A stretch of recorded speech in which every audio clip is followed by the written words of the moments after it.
Daí eu não sei porque o escritor fez essa colocação. Ele falou assim, a vitória sobre a morte. Tudo bem, aí até tudo bem. A vitória sobre a morte, até aí tudo bem. Mas depois ele colocou Jesus ressuscita Lázaro.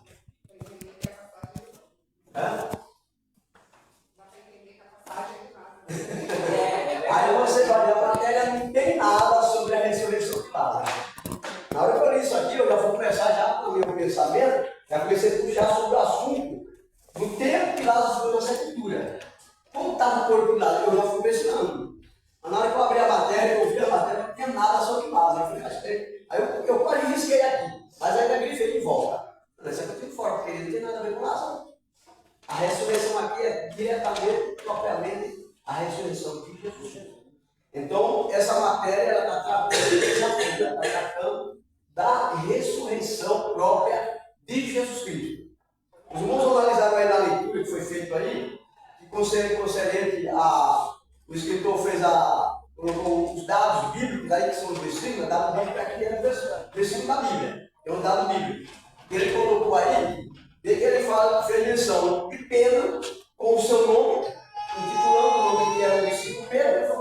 A irmã foi lá no sepulcro, a Maria foi lá no sepulcro, viu que o corpo não estava lá, correu, foi avisar o discípulo vieram. Veja que acontece que na vida dos discípulos que vieram para o sepulcro veio Pedro e o discípulo.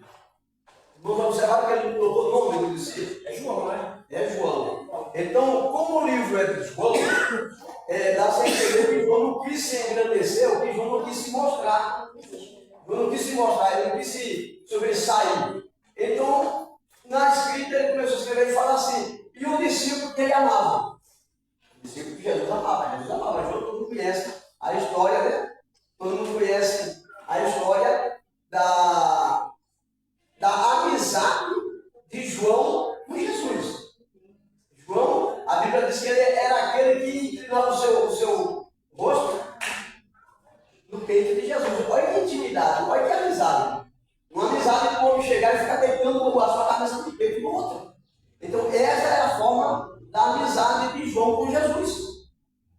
E João, então, quando ele escreve, registra o ato, ele não usa o nome dele, ele sempre usa o discípulo que ele amava. Ele não colocava, ele não se queria se aparecer, viu? Ele não se aparecia. Veja só que foi colocado Pedro, mas ele nunca usou o nome dele. Nessa passagem ele não usou o nome dele. Só usava o discípulo que ele amava. Ele colocava como se escrevesse na terceira pessoa, né? Jogava assim na terceira pessoa aí, o evangelho, quando ele escreve o evangelho sobre a questão da ressurreição de Jesus. Eu vou ler a introdução, e como sempre eu explico para os irmãos, eu tenho uma forma diferente de lecionar, eu não gosto de ficar lendo tudo. Aí eu leio alguma coisa, né? Entendi o que é bom, jogo para os irmãos. Se houver uma pergunta, alguma dúvida, temos aqui para isso, tá? Para tirar do nosso alcance, aquilo que eu sempre falo. Se tiver no meu alcance na hora da resposta, eu dou. Se não, sem resposta, a pessoa que me faz a pergunta não fica, eu sempre ficar na resposta. Tá? Isso aí eu sempre fiz, é a minha forma de comportar. A introdução diz assim, olha, nesta lição, veremos a trajetória do Filho de Deus, desde sua prisão, julgamento, crucificação e morte, até sua ressurreição. Esse acontecimento já estavam previstos nas Escrituras e fazem parte do desenvolvimento do perfeito plano divino de redenção. Então, aí está os versos que foi colocado aí, os versículos que foi colocado aí de Mateus 16, 21, 17, 22, 23, e 1 Coríntios, capítulo 15, verso 1 a 4. Então, os irmãos sabem que o que aconteceu com Jesus já estava prescrito já desde o Antigo Testamento. Se nós formos analisar concernente a esse assunto, nós vamos ver que desde o início, no Éden, não conhece a história do Éden, não conhece? E o que foi que disse Deus para Adão, né? E para a mulher. Da semente da mulher nasceria o que esmagaria a cabeça da serpente. A semente da mulher, quem é a semente da mulher? Está falando aí de Jesus. Está falando aí de Jesus. Então, concernente a esse assunto da ressurreição, nós vamos ver que desde no princípio, daí já existia argumentos, explicações concernentes à pessoa de Jesus. Se você for analisar o livro de Isaías, você vai ver que o privilégio de Isaías tem o privilégio de ter uma revelação do nascimento de Jesus. Ele está lá no capítulo 9, né? No capítulo 9 de Isaías, fala sobre o nascimento de Jesus. 9, verso 6 em diante, fala sobre o nascimento de Jesus. Você veja só, um homem que viveu 700 anos antes, 700 anos antes de Jesus nascer. Ele teve uma revelação e ele viu. É como se ele estava lá naquela época e ao mesmo tempo ele foi transportado para a época de Jesus, do seu nascimento.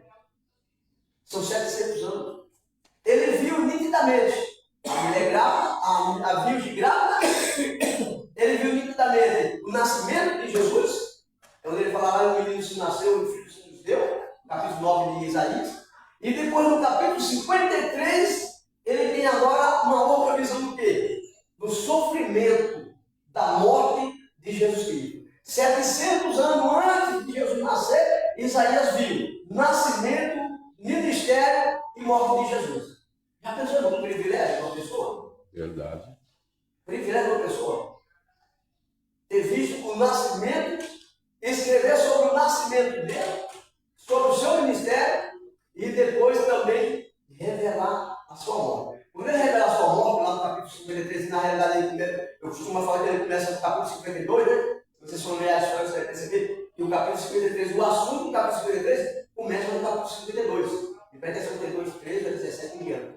Depois entra o 53, onde vai falar sobre o sofrimento de Jesus Cristo. Aí ali ele está falando do sofrimento e da glória do Messias. Então ele viu nascimento, ministério, sofrimento e a glória. O que era a glória? A glorificação. O que era a glorificação? A ressurreição. A assunção agora de Jesus para o céu. De volta para Deus dele. Isaías viu tudo isso. Tá? E aqui nessa passagem que eu vou ler, essa passagem que eu vou ler, vamos ver um pouco, puxar um pouco sobre esse assunto aqui. Concernente agora a morte e ressurreição de Jesus Cristo.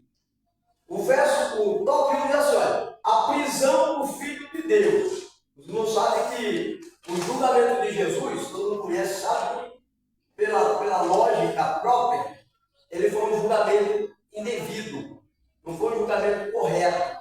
Por quê? Ele foi levado preso à noite e o seu julgamento já se iniciou à noite mesmo. À noite mesmo já iniciou o seu julgamento. Então foi um julgamento fora da regra. Um julgamento fora da regra, o julgamento de Jesus Cristo. Jesus foi preso no dia de cena, pelo servo dos judeus, registrado em 10:18 do de João. Aí depois que ele é preso, ele é levado à presença de Anás, depois ele é levado à presença de Caifás, e por último ele é levado à presença de Pilatos. Então ele foi julgado em no mínimo três instâncias, ou três determinações de leis: sacerdote, sumo sacerdote e governador. Então ele foi levado para ser julgado primeiramente na corte espiritual ou religiosa, na área religiosa. Anás e Caifás eram judeus que cuidavam da área religiosa de Israel. Então, quando pegam Jesus, ele é levado primeiramente a esses dois personagens.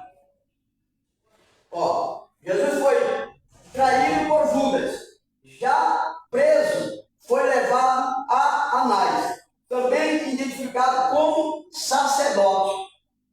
Anás era sacerdote, não sabe que o sacerdote tem que cuidar da área espiritual, é isso? Da área religiosa da nação. Nós temos hoje como sacerdote, temos os padres, temos os pastores, são sacerdotes. São aqueles que cuidam da área religiosa do povo.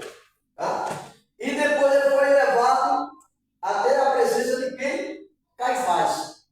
Esse era o sumo sacerdote, ele já era uma autoridade superior a Anás. Ele era o sumo sacerdote.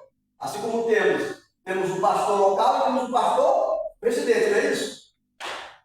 Na hierarquia sabe, tem esses graus aí, essa hierarquia. E ele foi levado até esses dois personagens aí para ser tratado de acordo com a questão religiosa.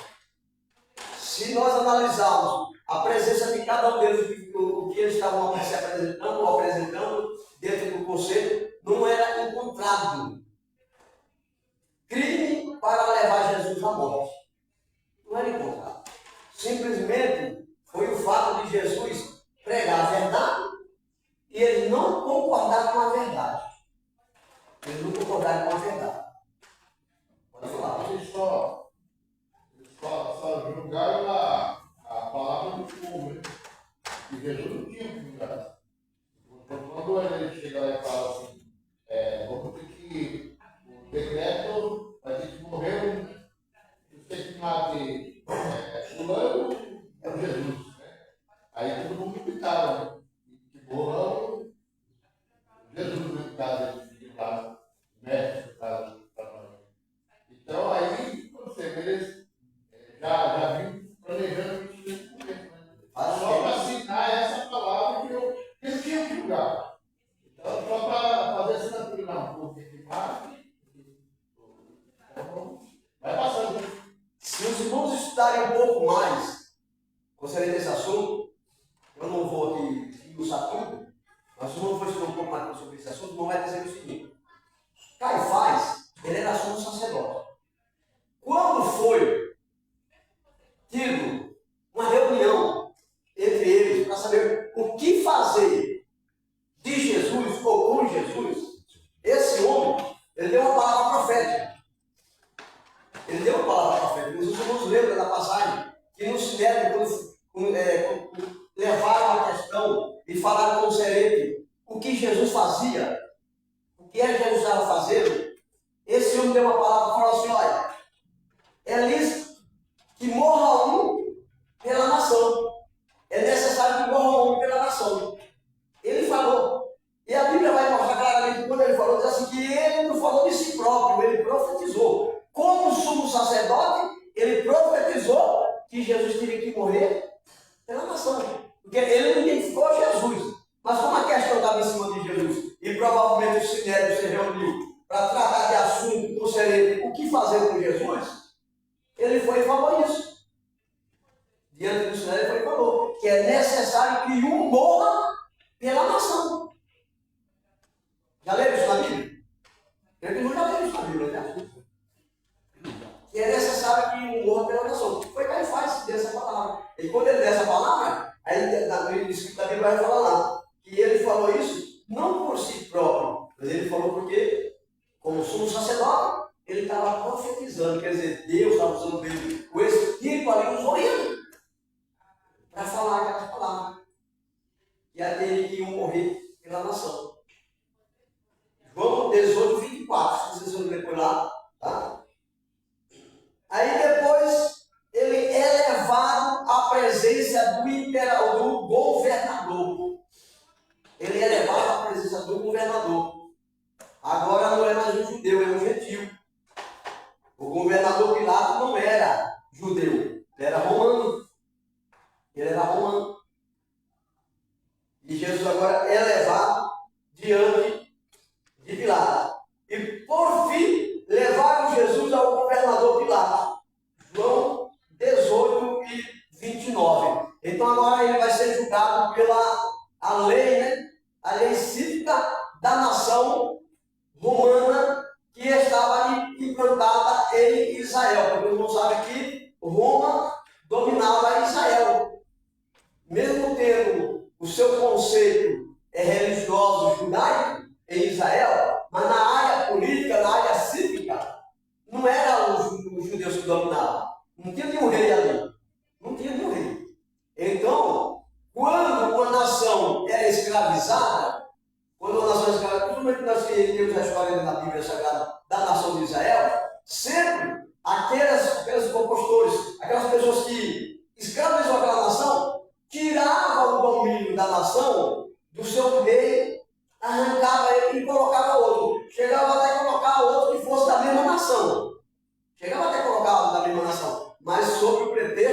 estavam no domínio deles. Fazer tudo que eles queriam. Vamos supor que eles colocassem lá alguém, judeus, para presidir na área política ali da nação judaica. Ele foi colocado, ele era um judeu, mas ele tem que estar cumprindo com toda a determinação da lei romana. Só que esse aqui, ele era romano mesmo. Pilato não era judeu. Pilato era romano. E agora Jesus é levado diante de Pilato para ser julgado na presença de Pilato. Irmão, até no caso dos impostos também, né? Aqui não era judeu, mas só que eles colocou como chefe republicano. Exatamente. E a lei de Roma. Ele saiu daquele decreto ali, senão estava transgredindo a lei. veja que diz que ele era funcionário público. Por que funcionário público? Porque ele era funcionário que trabalhava para o governo. Como o governo era romano, ele era funcionário de Roma. E precisa tirar os. Por isso que a turma gostava dele. Mateus também era judeu, mas era cobrador de impostos. Estava lá também a serviço de Roma. Entendeu, irmão? Então por quê? Porque Roma estava dominando.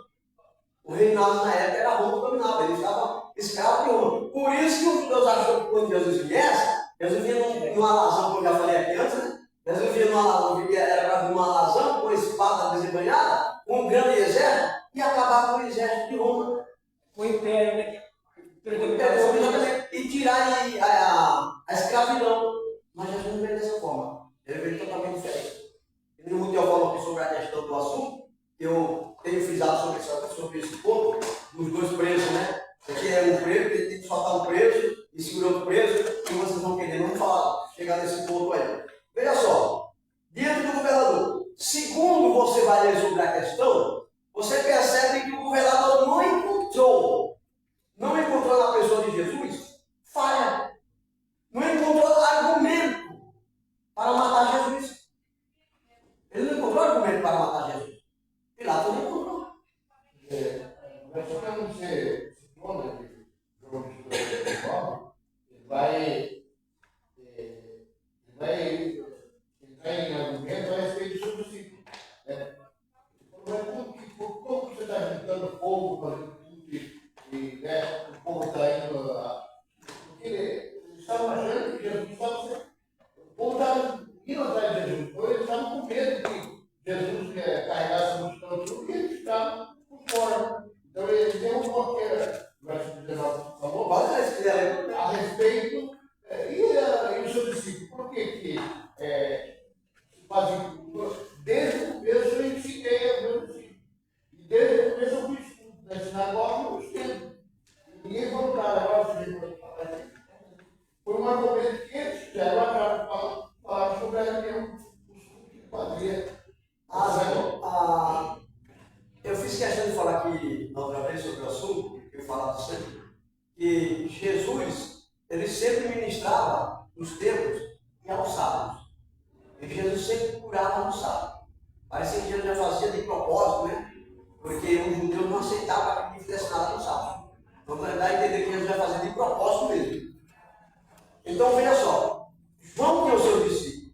João é aquele que era batizado, e intitularam o nome de João Batista, né? O nome dele não é João Batista, o nome dele é só João. O Batista veio por causa de que ele batizava. Aí entrou João Batista. Aí o nome dele não é João Batista, não, o nome dele é só João. E quando perguntaram para Zacarias qual era o nome dele, ele pediu um papelzinho que podia falar, né? E escreveu, o seu nome é João. Quando escreveu o seu nome é João, perguntaram, mas por que João, que não tinha ninguém com o nome João na sua família? Quer dizer, a regra é trazer alguém do nome da família para o nome do filho. E não tinha ninguém com o nome João. Aí quando falaram isso, aí ele tinha escrito, leram e falaram, ele foi e falou. O nome dele será João. Aí a língua dele soltou-se. Ficou mais de 9 meses sem falar, né? Porque ele teve o encontro com o anjo lá, que o anjo falou que João ia nascer. Entendeu? Então veja só, a questão era essa. E quando João veio anunciando, a multidão seguia João. Mas quando João teve um encontro com Jesus, que João batiza Jesus, que João não quer batizar Jesus, ele vai para ser batizado, João não quer batizar João. E mesmo assim, Jesus fala, é preciso, é necessário que isso aconteça para cumprir a justiça de Deus. Então deixa que você possa batizar. João vai e concorda e batiza Jesus. Depois que João batiza Jesus, Jesus sai do batismo, eu não conheço a história para o deserto tudo, Só que depois, quando Jesus está ministrando, que o irmão já está ministrando, Jesus aparece para o povo. Ele aparece novamente para a segunda vez do povo. Aí João vê Jesus. Aí quando João vê Jesus, João aponta Jesus para o povo e fala assim: eis aí o cordeiro, faz o quê? Tira o pecado do mundo. A partir daquele momento que João fez isso, ó, o discípulo de João foram todos atrás de Jesus. João perdeu o seu número de discípulos. Porque quando ele anunciou, a maioria começou a seguir Jesus. Ele já começou a fazer o seu ministério, a multidão começou a seguir Jesus. Aí quando Jesus estava numa certa margem lá ensinando, e um discípulo batizando alguém que se convertia, alguém foi lá, viu, e foi lá e falou com João. João conhece a passagem, né? Foram lá e falaram com João: olha, aquele que você batizou, está agora lá batizando multidão. Aí a Bíblia fala assim: se é que Jesus não batizava ninguém, mas sim o seu discípulo. Está lá batizando multidão. Quer dizer, ele veio falar para João como se João ia ficar aborrecido. Qual foi a palavra que João deu? João falou: importa que ele cresça e que eu diminua. Importa que ele cresça e que eu diminua. O que tem você a ver com isso? Repreendeu até a pessoa. A pergunta aqui agora. Vou até estar dando a resposta o irmão Renato sabe. O Renato sabe. O Renato, você não foi pessoa aí. Viu? Por que Jesus não batizava o discípulo? Por que Jesus não batizava o discípulo? Não entendi. Por que Jesus não batizava a multidão? Porque Jesus não batizava? Porque ele não veio para batizar. Ele não veio para batizar. Veja só, o batismo, a função do batismo foi dada para João. Volta para o no deserto, veio para preparar o caminho do Senhor. Então foi para isso que João veio, para preparar o caminho. Jesus não somente veio para ser aquele que era o próprio caminho. Então por isso que Jesus não batizava. E você vai ver que em nenhuma parte da Bíblia Jesus batizou alguém. Falaram que Jesus estava batizando, mas Jesus não estava batizando. Se você tiver agora uma resposta melhor aí, Renato, pode expressar que eu quero aprender mais um pouco também. Nós vamos aprender. Do meu ponto de vista, sim, estou mudado, mas eu acho que Jesus não batizava, porque Jesus não deve batizar na água. Jesus deve batizar com o Espírito Santo e com fogo. Então seria um outro batismo. Então eu não podia batizar porque eu deixei ser para um discípulo, né? Para os homens, que nem nós. E o batismo dele é muito superior. O batismo dele é fazer com o Espírito. Com o Espírito, o próprio irmão falou. Então ele veio com um batismo bem, assim, no modo espiritual, né? Não um batismo assim que todo mundo está vendo. Tem só para aquelas pessoas que E você veja que o batismo com o Espírito só aconteceu depois que ele saiu da terra. Exatamente. Enquanto Jesus estava na terra, ninguém bateu graça.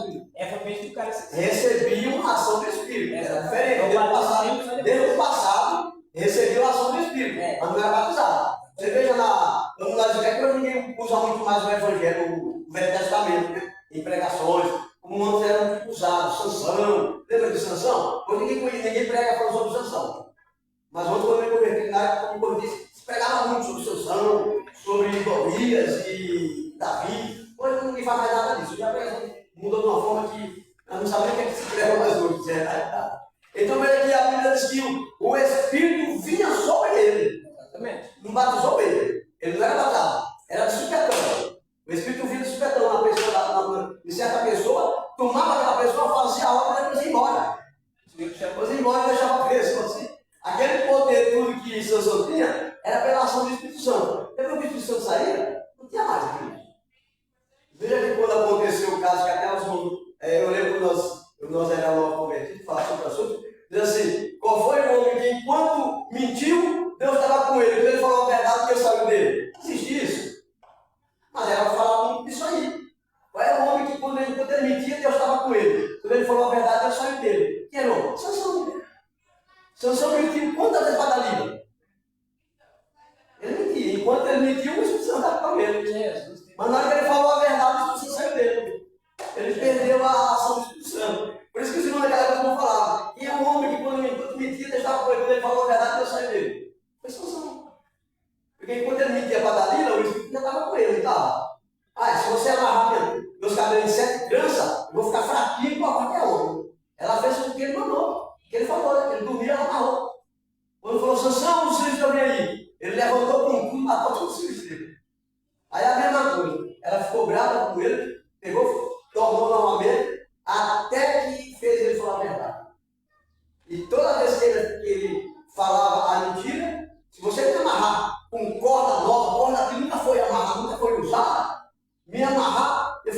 fraco que nem um homem comum. Ela fez a mesma coisa. Pegou corda nova, amarrou ele comigo, amarrou ele e chamou os filisteus. Ela chamou o filisteu e gritou: os filisteus vêm aí, Sansão. Ele disse que quando ele levantou, as cordas se rompeu como se fosse fiar podre. Corda nova. Se rompeu como fiar podre. Aí ela falou com você, pô, mentiu para mim mais uma vez. Ele, enquanto ele estava mentindo para ela, eu estava com ele. Aí quando ele falou a verdade, qual foi a verdade? O meu cabelo nunca foi na vaga. Isso aí era verdade. Porque ele não podia tomar vinho, não podia topar em corpo em cadáver e não podia cortar o cabelo. Era a lei do nazireísmo. Então ele pegou e falou: o meu cabelo nunca foi na vaga. Não falou a verdade? Não está escrito na Bíblia? Ele não podia cortar o cabelo? Ela foi e cortou o cabelo. Não é? Quando ela cortou o cabelo, que ela gritou: os filhos estão vendo que ele foi levantar, cadê a força? O Espírito saiu da Bíblia, diz que o Espírito tinha saído dele. Está vendo? Fala. Jesus tinha essa mesma característica, né? Ele não tocava no corpo.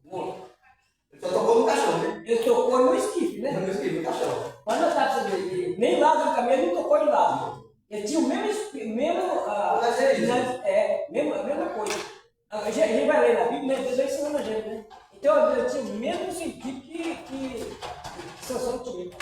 Só que ele não tocou no carro também, né? E ele também não se ferrou. Vamos sair do top 1? Podemos sair do top 1? A gente tem que falar para os irmãos. Eu resumi uns passos atrás do assunto no top 1.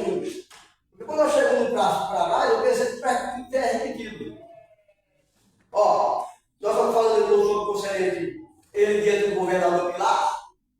Pilatos não encontrou falha, Pilatos não encontrou argumento para prendê-lo ou para matá-lo. Pilatos não encontrou. O governador não encontrou argumento para prender Jesus. O Filho de Deus é julgado. O julgamento do Filho de Deus foi algo injusto e perverso. Os evangelhos nos mostram que conforme crescia a fama de Jesus, também crescia o ciúme dos líderes de Israel. Na noite que Jesus foi preso, eles passaram na madrugada julgando o mestre. E após a decisão do Sinédrio, foi levado ao governador. Pilatos, então, foi levado ao governador. Pilatos, então, após açoitá-lo, Jesus declarou não ver nenhum crime pelo qual condenar Jesus. Então, submeteu a decisão ao povo. Ou seja, as mesmas pessoas que dias antes saudaram entrando na entrada do Filho de Deus em Jerusalém, agora elas pediam a crucificação de Jesus. E Pilatos o entregou para ser crucificado. Veja só, ele não encontrou falha, ele não encontrou argumento algum para condenar Jesus à morte. Para condenar Jesus à morte, ele não encontrou. Então, se ele não encontrou como um governador, não era para ele ter soltado Jesus? Mas a Bíblia fala que Pedro escreveu no capítulo 3 de Atos dos Apóstolos que Pilatos não condenou Jesus. Ele falou que ele era para ser solto. Pode ler lá no capítulo 3 de Atos dos Apóstolos que fala sobre isso aí. Pilatos mandou soltar ele. Só que o povo insistia. Então eu peguei na bola, falou assim: então vocês fazem o que vocês quiserem. Não. Veja só. Ó, você vai entender aqui, ó. Ele falou que ele tinha autoridade para soltar e para prender. Ele falou para Jesus que ele tinha autoridade para soltar e para prender. Ele falou que não viu nenhum. Ele falou que ele não viu nenhum crime. Ele não viu nenhum crime em Jesus que fosse merecedor de morte. Então, como governador, ele poderia fazer isso. Só quando ele acata a decisão do povo para agradar o povo, ele tomou culpa. Ele foi culpado nisso aí.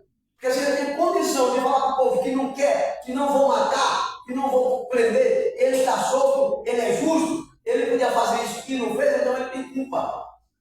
Ele tem culpa aqui, porque ele não quer, ele tem culpa. Você vê que ele tem culpa, que quando ele estava julgando, a mulher dele foi até ele e falou no ouvido dele. Não sabemos o que ela falou no ouvido dele, sabemos?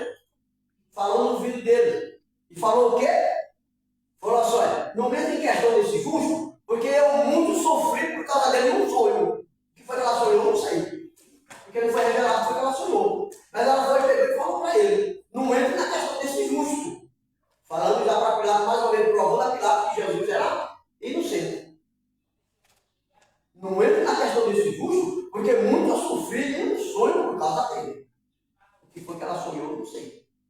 Aí foi quando Pilato, então, tomou essa decisão de lavar as mãos. Como se lavando as mãos, estava tirando a culpa da mão dele. Não estava não. Estava selando mais ainda a culpa. Aí ele lava a mão e vai diante do povo e apresentar ao povo e fala assim, hei de condenar ou matar o vosso rei? Veja no diálogo, porque aqui na matéria que não foi colocada, mas se você for ler na Bíblia, que a gente vai começar a ler aqui, aí você entra na Bíblia e você esquece de voltar para cá, né? Eu começo a ler aqui e entro na Bíblia, por isso você volta para a revista. Aí você vai ler na Bíblia, tudo na Bíblia, você percebe. E você percebe o quê? Que ele fez o quê? Ele foi conversar com Jesus, é onde ele fala para Jesus como se ele tinha autoridade para soltar e para prendê-lo. Aí depois ele fala algumas perguntas para Jesus. Jesus até responde, ele pergunta para Jesus se ele era rei. Você vê que quando ele pergunta para Jesus se ele era rei, Jesus falou o quê? Jesus falou assim, tu disse. Então Jesus jogou que ele estava confirmando que Jesus era rei. Está conversando com a própria boca. Ele era rei. Aí novamente Pilato vem para fora, conversa com o povo. O povo não aceita os argumentos de Pilato para soltar Jesus. O povo não aceita. Aí é onde Pilato volta para dentro de casa, para dentro do plenário novamente, e vai novamente dialogar com Jesus. E quando ele vai dialogar com Jesus, nas últimas palavras, ele vai falar o quê? Ele vai puxar assunto sobre a verdade. Quando ele fala novamente sobre se Jesus é rei, aí Jesus fala, para isto eu vim ao mundo. Para quê? Para reinar. Mas não reinar. Reinar espiritualmente. Exatamente. Não reinar no reino físico, mas no reino espiritual. Aí ele pegou e falou para Pilatos, para isso eu vim ao mundo. Aí quando falou para Pilatos isso eu vim ao mundo, aí entrou a questão sobre a verdade, falar da verdade. Quando Jesus foi falar a verdade, foi Pilatos falou assim, e o que é a verdade? E o que é a verdade? Jesus nem respondeu para ele. Antes de Jesus responder, ele saiu para fora. Ele não deixou Jesus responder porque ele perguntou sobre a verdade. Porque Jesus ia falar o mesmo que está escrito lá. Eu sou o caminho, a verdade e a vida. Mas Pilatos não deu essa oportunidade para Jesus. E quando ele fala da verdade, Pilatos só pergunta, e quem é a verdade? Ou o que é a verdade? Ele faz essa pergunta e sai para fora.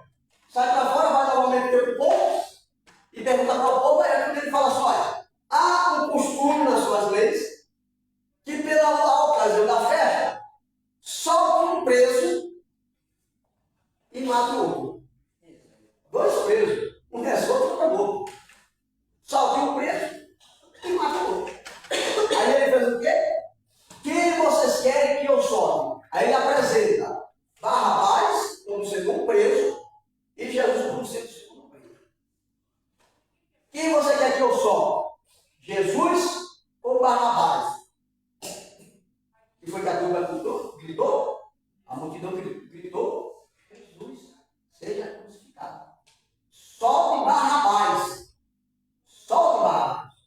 A multidão pediu para soltar Barrabás. A mesma multidão que clama Hosana, ao bendito que vem em nome do Senhor, na entrada triunfal, agora era a mesma multidão que estava mandando crucificar. Solte Barrabás. Pilatos sabia que era Barrabás. Nós vamos ver, Barrabás era um malfeitor. Barrabás era um ladrão. É só o que nós sabemos, né? Mas se você analisar um pouco a história, você vai perceber quem era Barrabás. Barrabás não era um preso qualquer, não. Alguém já ouviu falar do período de 400 anos que Deus ficou em silêncio para com Israel? Quando você comprava as Bíblias antes, a Bíblia tinha 4 folhas.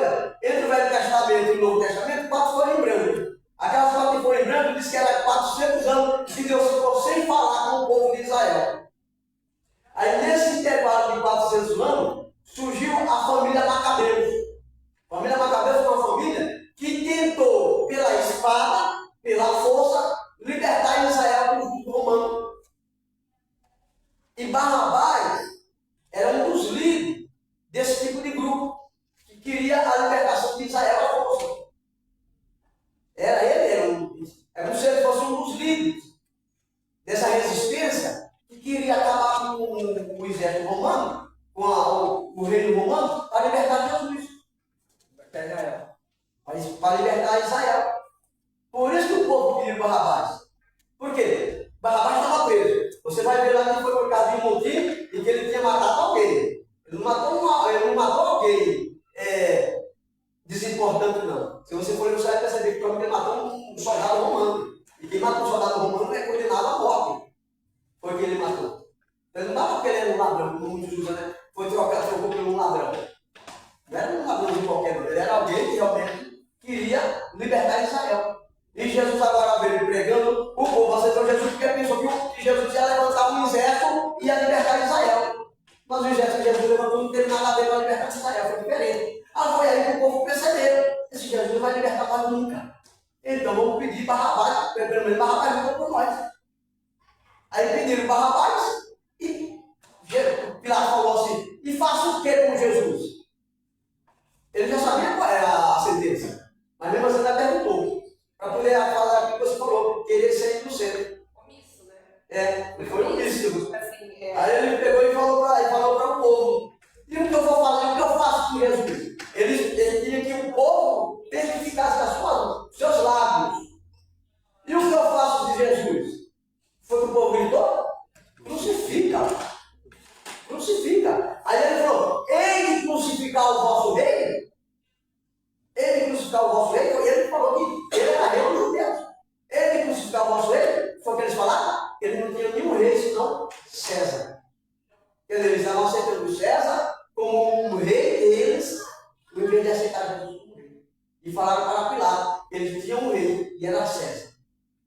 Para agradar o povo, aí entra essa questão de lavar as mãos. Para agradar o povo, entra a questão de lavar as mãos. Já tinha mandado açoitar. Não era só açoitar, se não tinha crime nenhum, porque mandou açoitar. Era só açoitar, então ele não daria açoitar, se não fez isso. Aí Jesus foi então condenado a ser crucificado. Depois dali, ele foi levado pelos soldados, foi escarnecido pelos soldados romanos, para depois ser levado à corte até a cruz, levando a cruz pelo meio da rua. Não, já amanheceu o dia já. Já amanheceu o dia já, ele toma a cruz e sai pela cidade de Jerusalém, sendo surrado, arrastando a pesada cruz. Então, foi isso que aconteceu com o julgamento de Jesus Cristo na pessoa de Pilatos. Aí entra o tópico 1, 2. A crucificação do Filho de Deus. O mais cruel e desumano instrumento de morte da época. Está vendo, irmão? Era o mais cruel e era desumano. A morte de cruz era considerada maldição para aquele que fosse morto na cruz. Era considerado maldito. Isso foi essa a morte que foi dada para Jesus. Uma morte de maldição. Em algumas passagens você vai ver que está escrito que ele tornou-se maldito por causa do nosso pecado. Por causa da nossa culpa que ele foi maldito. E aqui fala, o mais cruel e desumano instrumento de morte da época se transformou no símbolo do cristianismo, quando na cruz o Filho de Deus levantou sobre si, ou levou sobre si, os nossos pecados. 1 Pedro 2,24, Jesus foi crucificado entre dois ladrões, agonizando na cruz. Em seu ministério, ele perdoou pecados, curou doentes e ressuscitou mortos.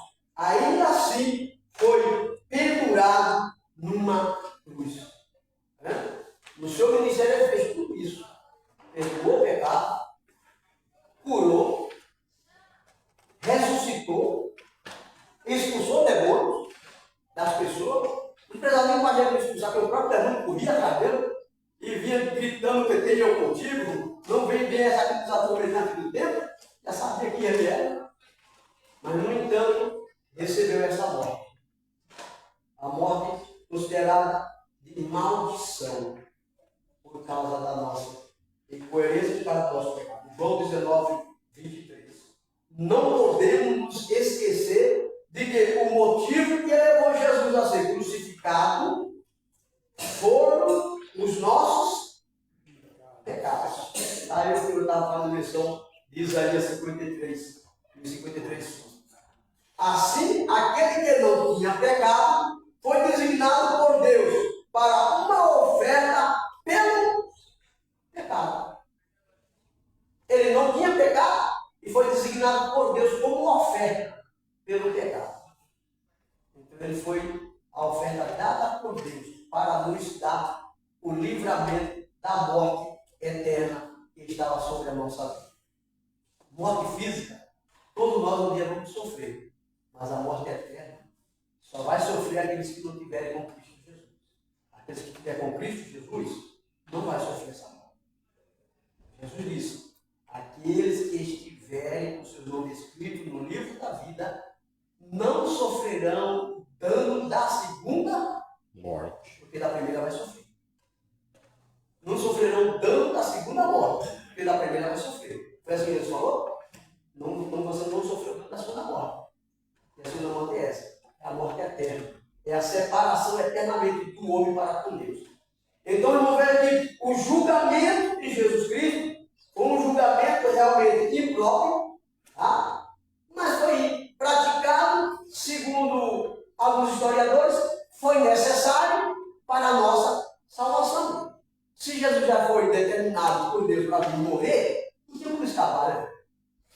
Não tem como escapar, lembra? Lá no Getsemane, o clamor dele, passa de mim esse caos.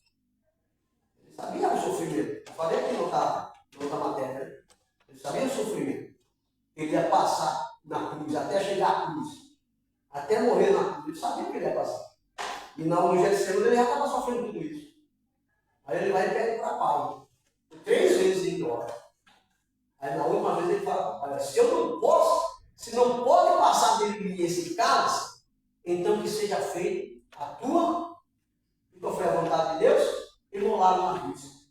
A vontade de Deus foi morrer ele na cruz, como ele foi morrer. Essa foi a vontade de Deus, então por isso que ele veio, morreu para nos salvar. Se não quiser comentar alguma coisa, não pode comentar. Na realidade ele já veio para isso, né, mano? Ele já saiu de lá para Ele isso. já saiu lá determinado. Toda essa história, ninguém ia livrar ele da morte. Ele já veio, ele já foi no trono de glória para dar vida por nós. Então, Mas como ele estava em carne humana, como ele estava na representação humana aqui, ele teve que passar tudo e demonstrar tudo que passou, que você tem condição de passar e não pecar, porque ele disse que passou tudo que passou sem tão somente pecar. Ele foi, irmão, as agonias que nós sofremos, todos os desejos que nós temos, tudo que sobrevém sobre a nossa vida para nos levar a pecar, veio sobre Jesus. A Bíblia diz que em tudo ele foi tentado, mas não cedeu. Nós em tudo somos tentados, e na maioria nós cedemos. Em tudo nós somos tentados, e na maioria nós cedemos. Já pensou? É a nossa característica humana, é a nossa condição humana, ou a nossa natureza pecadora. Eu costumo falar o exemplo da criança. Quando a criança é pequena, ela está desengatinhando, está começando a andar. Ninguém ensina a criança a fazer uma coisa errada. Você tem que ensinar ela a fazer o quê? A coisa certa. Porque o errado ela já sabe fazer automaticamente. Você ensina a pessoa, a criança a fazer o erro? Não. Você repreende ela a praticar erro. E tenta ensinar ela a fazer o que certo. tanto é que não sei ninguém falar, se ela aprontar, ela já corre, esconder. Não fiz nada, ninguém perguntou. Já traz até o conceito da Gabriel, né? No final, não fui eu, foi ele. Foi ele. E cobrar o seu erro para o outro. Esses dias eu esqueci o nome do pastor que fez uma pregação, eu achei muito interessante a colocação dele. Acho que foi o Minho, o pastor que era Moreira, eu esqueci o nome dele. Ele falou sobre ele falou sobre acho que a santificação, ele falou que vai ser santificados, e ele falou acho que sobre a consagração. Né? Ah, sim. A gente sempre vai consagrar ao Senhor, mas Faz aquele pregou. eu achei muito legal, porque ele falou daquela moeda assim, tipo assim, não sei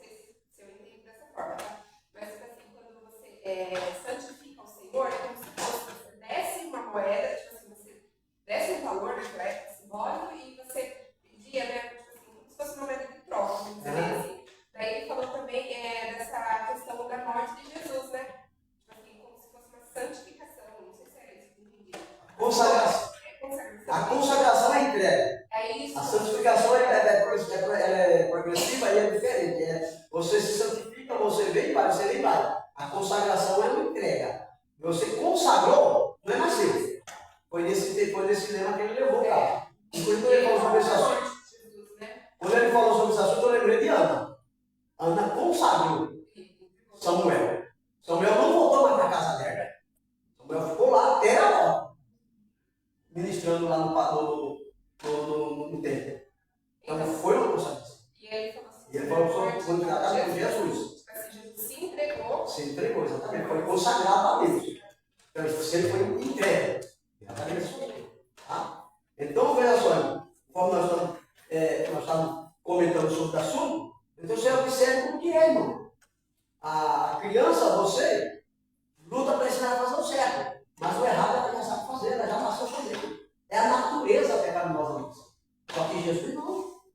Jesus ele nasceu na Virgem Maria, foi gerado no ventre da Virgem Maria pelo Espírito Santo de Deus. Foi gerado, nasceu, veio em carne, tudo indica, a Bíblia fala que ele se fez inferior aos anjos. Porque nós somos inferiores aos anjos. Não sei se você é superior aos anjos. Nós somos inferiores aos anjos. Ele se inferiorizou, é abaixo dos anjos. Para quê? Para nos dar essa condição, para nos ensinar. Ele veio aqui só fazer homem para nos ensinar que tudo que ele sofreu e tudo que ele foi tentado, mas em nada ele pecou. Então ele tem que mostrar que, assim como ele fez, nós também podemos fazer. Só que nós não usamos esse termo de lutar para não fazer, né? Pelo contrário, nós chega para ter prazer em fazer o errado. E a gente justifica porque somos humanos. E queremos justificação. Justificar o nosso erro. Somos humanos.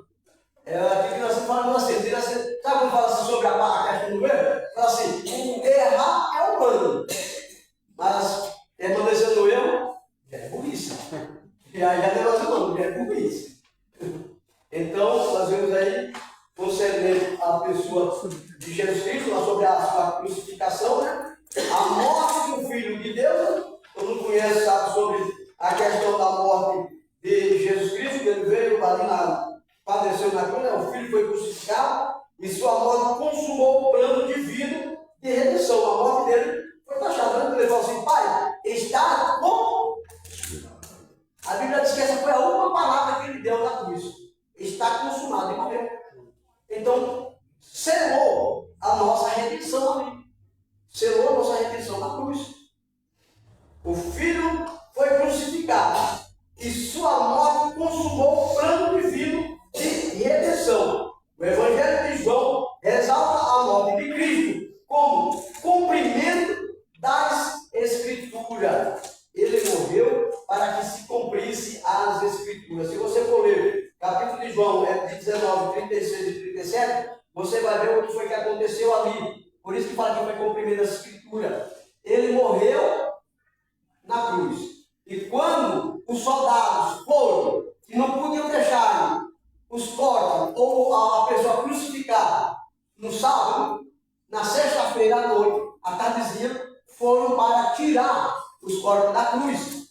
Mas se a pessoa crucificada estivesse viva, eles cortavam as pernas, passavam a espada nas pernas e cortavam as pernas. Depois soltavam. Já passou o dia inteiro crucificado, já passou o sofrimento. Agora corta as pernas e solta. Você acha que ele vai viver? No período da noite ele vai acabar morrendo. Então isso era o que eles faziam. Só que a Bíblia vai mostrar claramente, por isso que fala assim, em cumprimento às Escrituras. Aí diz que foi cumprimento das Escrituras. Ele já estava morto. Foram cortar as pernas dele, não puderam cortar mesmo nada.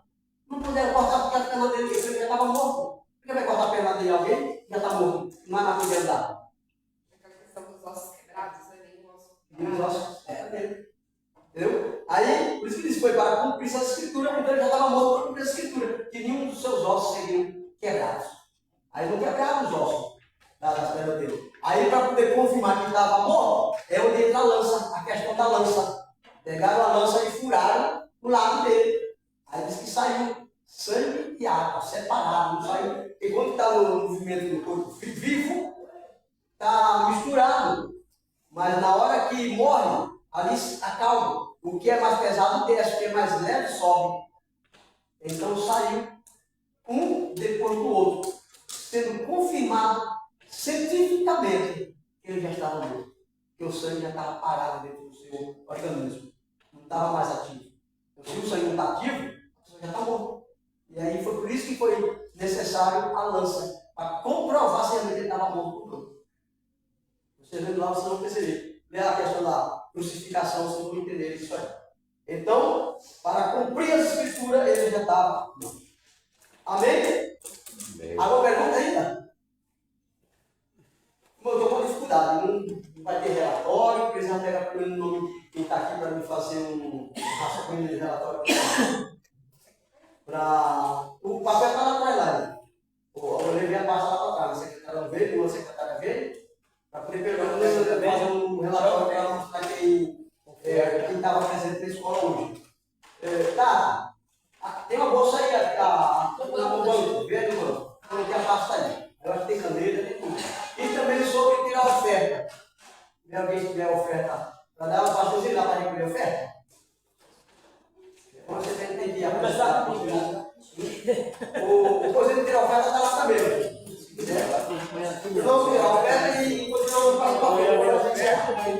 Então no fim de semana, vamos acabar com isso. É o que eu falo. Eu sempre eu demoro mais na primeira parte, porque eu sei que a primeira parte parece que já conclui tudo. A matéria. Não é que você viaja, eu não quero ser por isso. Então, por isso que eu me atenho mais na primeira parte e explicar mais o que eu explicava, mais dentro da primeira parte. Eu sei que vai concluir tudo. Quem puder dar uma oferta aí, Deus abençoe.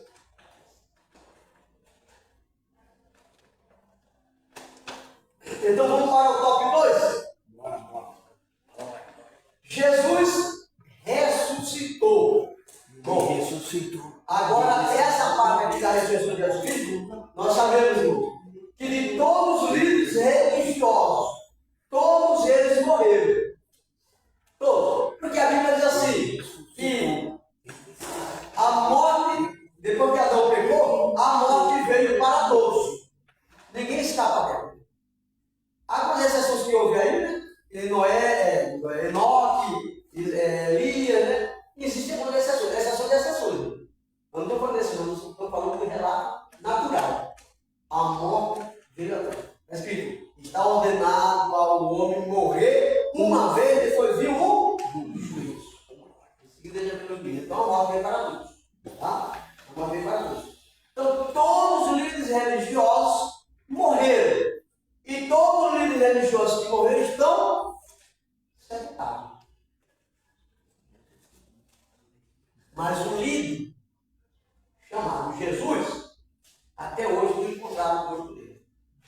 Ele vai encontrar, né? Até hoje não encontraram, ele não vai encontrar. Em nenhum relato bíblico, em nenhum relato, o que falar? Eu tenho as palavras na mente e uma palavra só, mas você vai ficando velho. A arqueologia, né? E nenhum grau da arqueologia conseguiu achar argumento que mostrasse, que provasse que acharam resto de Jesus. Não existe. Encontraram um amor pergaminho, encontra isso, encontra túmulo de rei, encontra um monte de coisa, ossada de rei, ossada de sacerdote, ele faz tudo. No caso aí, está contra a palavra, como escritura, né? Jesus não está mais no sepulcro, nem existe. Por isso que não existe, e ninguém consegue achar o relato. Não tem como, por quê? Porque ele não está morto. Ele não está mais morto. A questão é que ele não está morto. Essa é a questão. O que é ressurreição? É trazer a vida de volta a quem morreu. Lázaro estava morto, não estava. A ressurreição fez o quê? Trouxe Lázaro de volta. O filho da viúva de Naim estava morto, não estava? A ressurreição trouxe ele de volta. A filha de Jairo estava morta, não estava? A ressurreição trouxe ela de volta. Então a ressurreição, o ato da ressurreição é trazer a pessoa morta de volta à vida. Só que essas pessoas que eu citei aqui, mais alguns que eu não citei, que nem a Dora, né? Dora falou também que morreu também, que ressuscitou. Essas pessoas Morreu de novo. morreram como de novo. Morreu de novo, tem jeito. A ressurreição dela foi temporal. Não foi uma temporal, não foi uma ressurreição permanente. Limitado. Foi limitada. Foi de tempo. Foi por um tempo.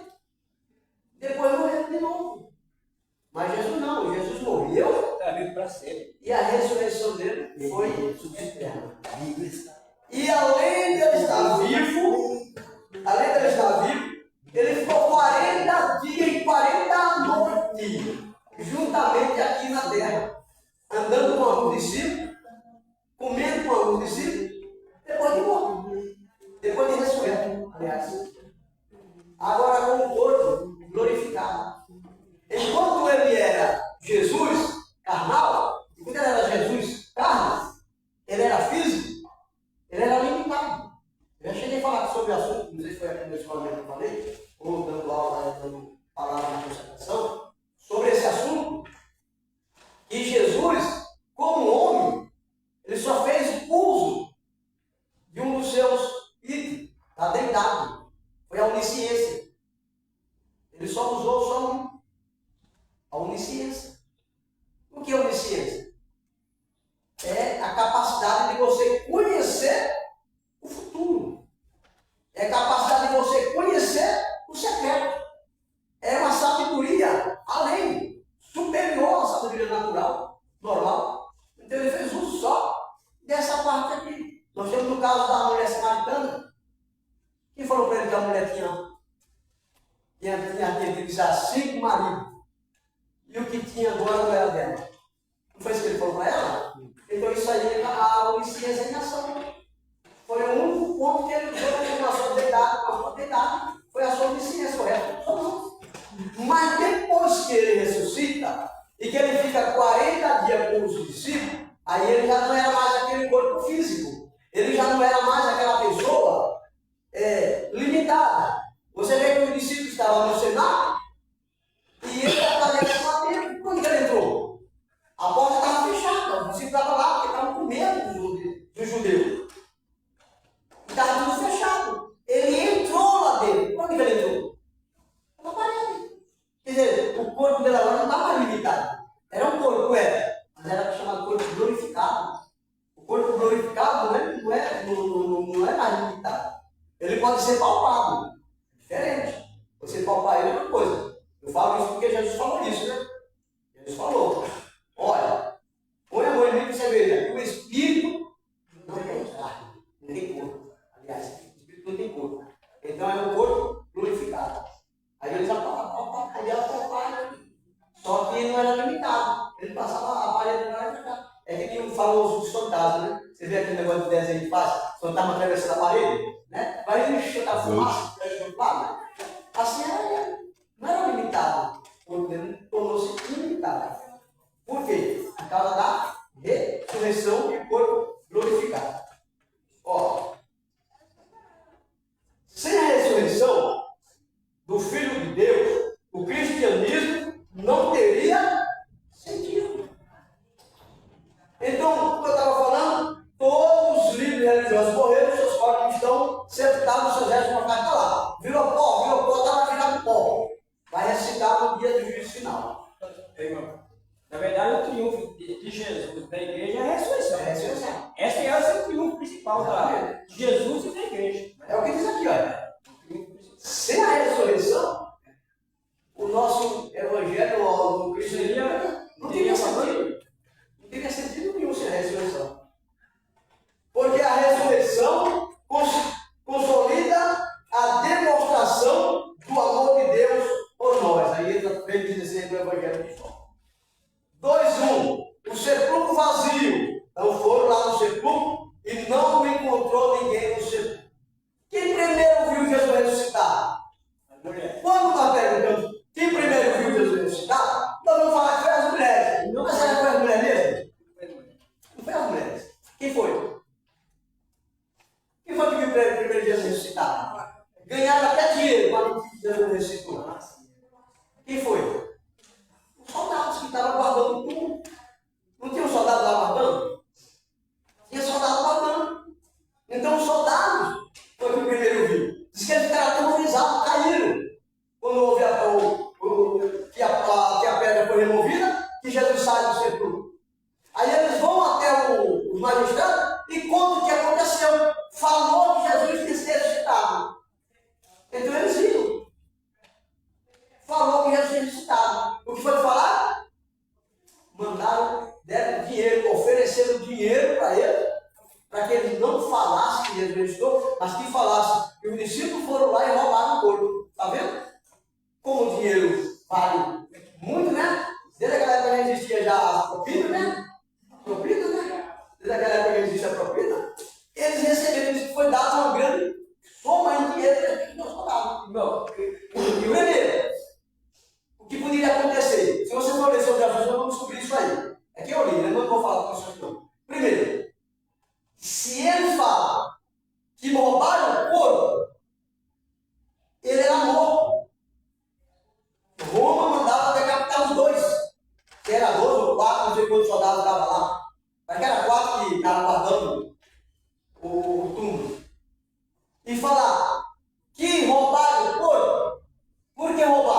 Porque foi o que eles falaram que fizeram, mandaram ele falar que eles dormiram. Eles não dormiram.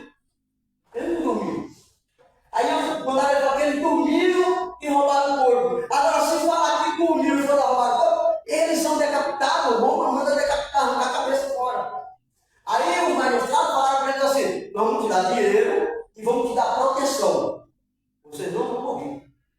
Vocês não vão ficar presos. Vocês vão ter apoio nosso. Aí o dinheiro fala mais aqui que tudo, né? Aí eles já aceitaram. Diz que grande sopa de dinheiro. Se o senhor já está lendo sobre isso aí, tá aí, isso aí que eu estou falando? Tá vendo? Ele, com grande sopa de dinheiro, recebe grande sopa de dinheiro para falar que o discípulo foi lá e roubou o corpo. Então, quem primeiro viu Jesus foi um soldado. Mas não puderam fazer nada, correram lá e falaram. Aí, quando ele falou que ressuscitaram, mandaram falarem que roubaram o corpo. E até hoje, diz que até hoje se propaga esse assunto de que o corpo foi roubado. E Jesus disse que roubaram o corpo que Jesus ressuscitou. Até hoje, diz que está escrito aqui, até hoje ainda propaga essa mentira. É uma mentira. Até hoje se propaga essa mentira de Israel. Por isso que ele não quer saber de Jesus até hoje. Muitos judeus não aceitam Jesus. Porque ele diz que o discípulo roubou o corpo. Certo? Ó, o sepulcro vazio, né? Temos aqui Lucas 8:2. Após a libertação, Madalena passou a seguir a Cristo. Ao ver o sepulcro vazio, ela vai até João e Pedro e lhe diz que havia levado o corpo do Senhor, mas não sabia para onde. Então ela achou, falou para Pedro e para João e achou que tinham levado o corpo de Jesus e não sabia para onde levar. Então essa foi a colocação das duas irmãs que foram lá e viram o sepulcro aberto e não acharam mais o corpo lá. Tá? E elas falaram que não sabiam como está o corpo, porque não tiveram o encontro com Cristo ressuscitado. Aí só falaram isso. Aí é onde os dois discípulos correm até o sepulcro, onde Pedro corre, onde João corre, João chega primeiro e para. Pedro vem por último e já cai dentro. É isso? Nada a entender isso? Pedro veio uma carreira com ele, que nem freou, já foi direto para dentro do túmulo e viu que Jesus não estava lá mesmo. Aí é quando João se agacha e vê realmente, depois de ver que o lençol estava lá, o lenço no lugar separado, estava lá. Aí realmente foi confirmado a ressurreição de Jesus. Aí depois que novamente ela volta lá, é que Jesus aparece a ela. Aparece a ela, onde ela acha, nem conhece quem é Jesus, pensa que é um hortaleiro, pensa que é um jardineiro, né? E fala, me diga onde puseram o corpo que eu vou lá atrás, eu vou lá ver. Aí é quando Jesus fala, que ela ouve a voz, percebe que é Jesus, ele desaparece. Entendeu?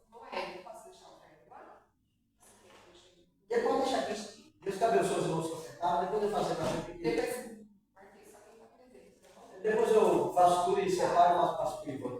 Tá? Deus que abençoe, irmãos. Então nós vimos aí que Madalena foi aquela que tinha sido libertada por Jesus Cristo. Diz que 7 demônios estavam sobre essa mulher. Jesus libertou ela ela então passou a seguir Jesus. Era uma seita de Jesus, depois que foi liberta dos espíritos maus, ela passou a seguir Jesus. João e Pedro chegam ao túmulo. Né? Os dois vai falar que João e Pedro chegam ao túmulo e realmente confirma que ele não está lá no túmulo. Né? Ó.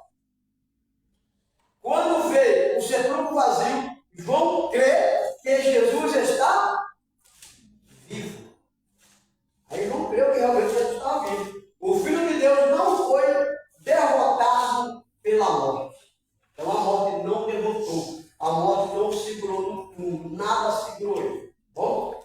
2, 3. Ressurreição de Jesus e o centro da mensagem cristã. Na primeira mensagem após a descida do Espírito Santo, a ressurreição é apresentada como um fato histórico e crucial no plano divino da salvação. Apocalipse, aliás, Atos 2, 24 a 36, que já tinham sido previsto nas Escrituras, na cura do coxo e diante das autoridades religiosas. O anúncio da ressurreição de Jesus Cristo também está presente em Atos 3, 15, 4, 10 a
E por essa pregação, nós vimos o que aconteceu.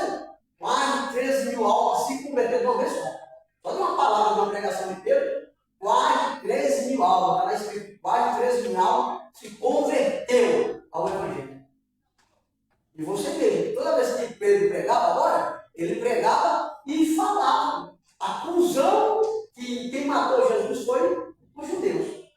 Vocês são criminosos dele, vocês criminou ele, vocês mataram ele. Mas Deus ressuscitou ele do morto. Deus levantou.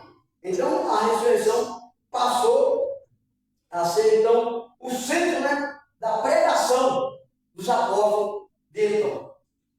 No anúncio do Evangelho é imprescindível comunicar a nova vida que recebemos pela ressurreição de Jesus Cristo. 1 Pedro 13:1, que é o tema central da mensagem de salvação e da justificação de todo aquele que crê. Então, Paulo aos Romanos 4, 23 e 25. Então, todos aqueles que creem realmente que houve essa ressurreição, creem em Jesus Cristo, vai ser salvo.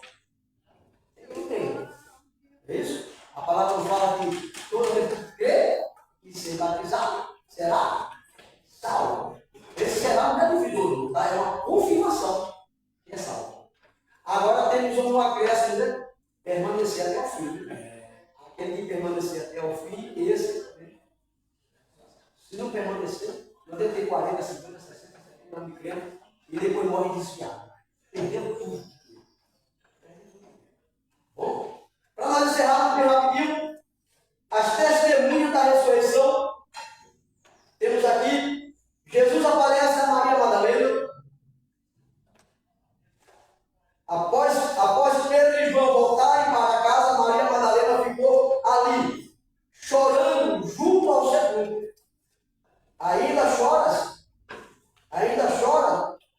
Chorosa, ela viu 2 anjos vestidos de branco, sentados, onde esteve o corpo de Jesus. Um à cabeceira, e o outro aos pés, embora estivesse conversando com Jesus, ela não o identificou. E pensando ser um jardineiro, perguntou onde ele havia posto o corpo de Cristo. Quer dizer, ela ficou lá chorando, ela viu lá 2 anjos, um na cabeceira, um lá da cabeça de Jesus estava deitado, outro nos pés. Depois Jesus aparece a ela, e ela vê os anjos, vê esse homem, achou que era o jardineiro, e pergunta onde que ele colocou o corpo de Jesus. É onde Jesus se identifica para ela, quando Jesus fala que é. Logo que ele reconheceu, ela exclamou, Raboni, que quer dizer, né? Mestre. Jesus lhe disse que ainda não havia subido ao Pai, mas que subiria. Então Maria foi e disse aos irmãos que viu o Senhor e que ele lhes tinha dito. Então, quer dizer, ela foi a primeira que teve contato visual com Jesus e que teve uma palestra de Jesus. Jesus mandou um regalo para ele. Jesus aparece agora a 10 dos 11, né? Dos 11 discípulos. Após a ressurreição, então ele entra no cenáculo, como eu já falei antes aqui, né? Ele entra no cenáculo, não precisava de porta nenhuma, e lá estava uns 10, 11, era 12, mas um já tinha corrido, que foi Judas, né? Judas tinha se matado já, agora ficou só 10. Ficou só 11. Desses 11, estava só 10 no cenáculo. Jesus aparece, quem que não estava lá?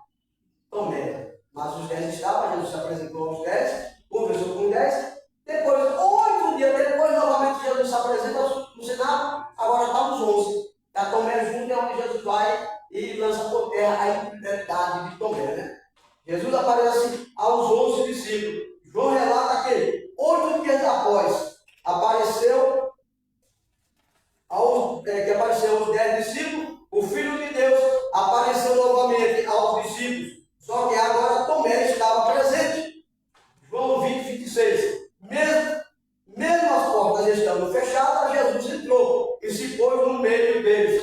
Nesta oportunidade, Jesus disse a Tomé: veja as minhas mãos e ponha o seu dedo nelas. Estenda a mão e ponha no teu lado, para de duvidar duvidar e creia. Foi nessa aparição que Jesus censurou a descrença de Tomé, que logo exclamou: Senhor meu e Deus meu. Então, quando Jesus agora aparece, como Tomé tinha falado tudo aquilo para os discípulos, né? Se eu não ver, se eu não tocar, né? Se eu não ver, ele fez aquele alvoroço todo, né? Eu não vou acreditar. Agora Jesus vem, aparece a ele, o homem cai por terra. Jesus vem, aparece no meio deles, conversa com ele e chama Tomé, fala: Tomé, vem aqui, coloca o seu dedo aqui na minha mão, coloca sua mão aqui no lugar atrás, não dá lança para o grupo. Só que Tomé fez isso? Alguns pregadores dizem que Tomé fez isso, não fez isso. Tomé caiu de joelho.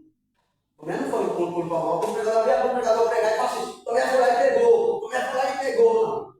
Tomé caiu de joelho. Leia a minha passagem, você vai entender. A Bíblia diz que quando Jesus falou isso, Tomé caiu de joelho e se arrependeu. Ele disse: Senhor meu e Deus meu. Senhor meu e Deus meu. Aí Jesus disse: Tomé, porque tu me viste, creste? Bem-aventurados que não viram.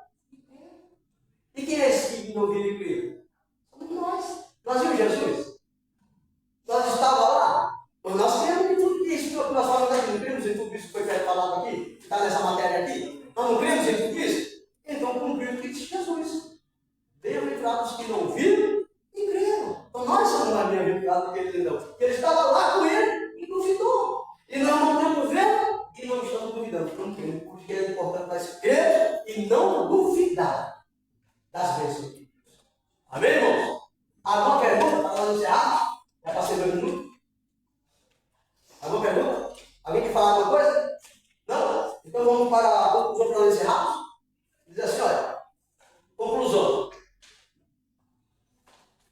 É relevante tornar conhecido por todo o ser humano o desenvolvimento do grande e perfeito plano divino de salvação, que passa pela prisão, sofrimento, morte na cruz e ressurreição de nosso Senhor Jesus Cristo. Tais acontecimentos já estavam previstos nas Escrituras e foram anunciados pelo Senhor aos seus discípulos. Assim, a ressurreição de Cristo é o evento central da fé cristã, pois atesta a aceitação por Deus da obra da redenção e confirma a vitória sobre a morte e a promessa da vida eterna para todos os que creem. Amém? Aí a conclusão aí estudada hoje, tudo isso foi que nós estudamos com a pessoa de Jesus Cristo. Eu sei, irmão, tem bastante coisa que ele pode falar.